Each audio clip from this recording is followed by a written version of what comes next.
বিসমিল্লাহির রহমানির রহিম।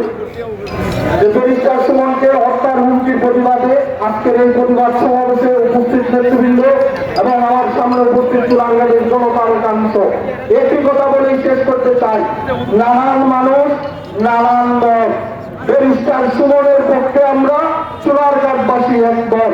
আমরা সেখানে আমাদের কোনো আপোষ নেই যে ব্যারিস্টার সুমন চুরারঘাটের অসংখ্য ভালো কাজের রাজ সাক্ষী হয়ে ইতিমধ্যে চুরারঘাটবাসীর হৃদয়ে স্থান করে নিয়েছেন।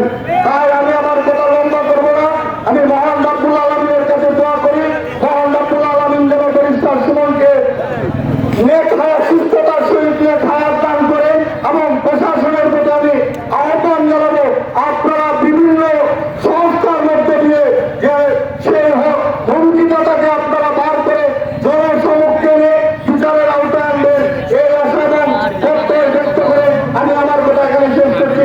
আল্লাহ হাফেজ। এই পর্যায়ে বক্তব্য রাখবেন চুরাইঘাট এক নং ওয়ার্ডের সাবেক কাউন্সিলর জনাব সৈয়দ ফজলুর রশীদ। সংক্ষিপ্ত বক্তব্য রাখবেন। দেখছেন ইতিমধ্যে কিন্তু আমাদের মধ্যে উপস্থিত হয়েছেন ব্যারিস্টার সুমনের বড় বোন এবং ওনার বোন জামাই। এই পর্যায়ে আপনাদের সামনে বক্তব্য নিয়ে আসছেন চুরাইঘাট পৌর যুবলীগের সম্মানিত আহ্বায়ক নাজমুল ইসলাম বকুল ভাইকে সংক্ষিপ্ত বক্তব্য রাখার জন্য অনুরোধ করছি।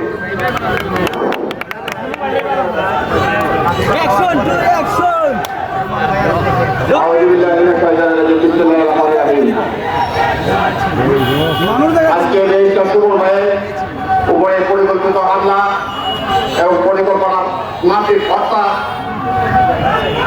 অভিযুক্ত এবং আজকের আয়োজিত এই মানব উদ্ধারের সম্মানিত সভাপতি আমাদের আমাদের কাদির ভাই, কাদির সরকার ভাই, উপস্থিত জনতা সকলের প্রতি আমার সালাম, আসসালামু আলাইকুম এবং হিন্দু ভাইদের প্রতি আদাব। অসংখ্যবার এই জায়গায় আমরা দাঁড়িয়েছি, অসংখ্যবার শহীদ আলহাজ আবু হোসেন আখন্দের হত্যার বিচারের দাবিতে আমরা এই জায়গায় দাঁড়িয়েছি, কিন্তু বিচার আমরা পাই নাই। আর আমরা যদি শহীদ আলহাজ আবু হোসেন আখন্দের বিচার পাইতাম, আমরা যদি হবিগঞ্জের রক্ত সাহেব এসটিপিআর হত্যাকাণ্ডের বিচার আমরা পাইতাম, তাহলে আজকে এই সন্ত্রাসীরা আমাদের অহংকার ব্যারিস্টার সাইদুল হক সুমনের উপর এইভাবে হত্যা করার জন্য নির্দেশ রাখতে পারত না। ব্যারিস্টার সুমন ভাই একটা কথা বলেন, মজা মারে মজা ভাই। আজকে সকল মজা বাইরে এক হয়েছে, তারা আজকে ব্যারিস্টার সুমনকে ধ্বংস করতে চায়। আমরা যারা বইটা ভাই, আমরা কোন মত নির্বিশেষে চুনারঘাটের বিবেকদেরকে বাঁচিয়ে রাখার জন্য ব্যারিস্টার সাইদুল হক সুমন ভাইয়ের পাশে দাঁড়াতে হবে। আজকে আমার কষ্ট হয়, আমি এই নির্যাতনের শিকার। আজকে ব্যারিস্টার সুমন ভাইয়ের পরিবার আমেরিকায়, লন্ডনে, আজকে ওনার সন্তানদের আঘাত, তারা কোন জায়গায় অজানা আতঙ্কে আজ বিরাজ করছে। আমি জানি না, কারণ আমি জানি এটা কত কষ্টের। তারা হয়তো চিন্তা করছে তার বাবার জন্য, উনার বাবা আমেরিকায়, উনি হয়তো উনার বুকটা হাহাকার করতেছে উনার সন্তানের জন্য।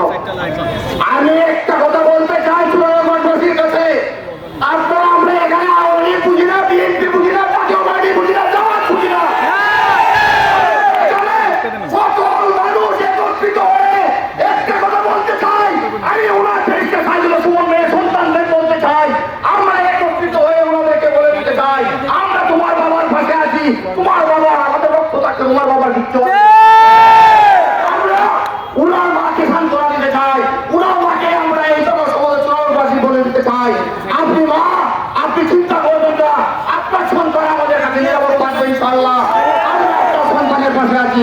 পরিশেষে সকলের সুস্বাস্থ্য দীর্ঘায়ু কামনা করে এবং আরেকটা প্রশাসনের কাছে অনুরোধ করবো, এদেরকে আইনের আওতায় নিয়ে আসুন, দ্রুত আইনের আওতায় নিয়ে আসুন। যতবা চুনারঘাটবাসী এবং চুনারঘাট বাজারের ব্যবসায়ী কল্যাণ সমিতির সাধারণ সম্পাদক হিসেবে করতে চাই, চুনারঘাট বাজারের সকল দোকানপাট বন্ধ করে আমরা মুক্ত বাজারে অবস্থান করবো। চুনারঘাট বাজার আমরা অচল করে দিব। আপনারা তাড়াতাড়ি এই পুলিশের এই হত্যা পরিকল্পনাকারীদের বের করে শাস্তির ব্যবস্থা করে পরিবেশের সকলের সুস্বাস্থ্য দীর্ঘায়ু কামনা করে ব্যারিস্টার সুমন ভাইয়ের দীর্ঘায়ু কামনা করে আমি আমার কথা এখানে শেষ করছি।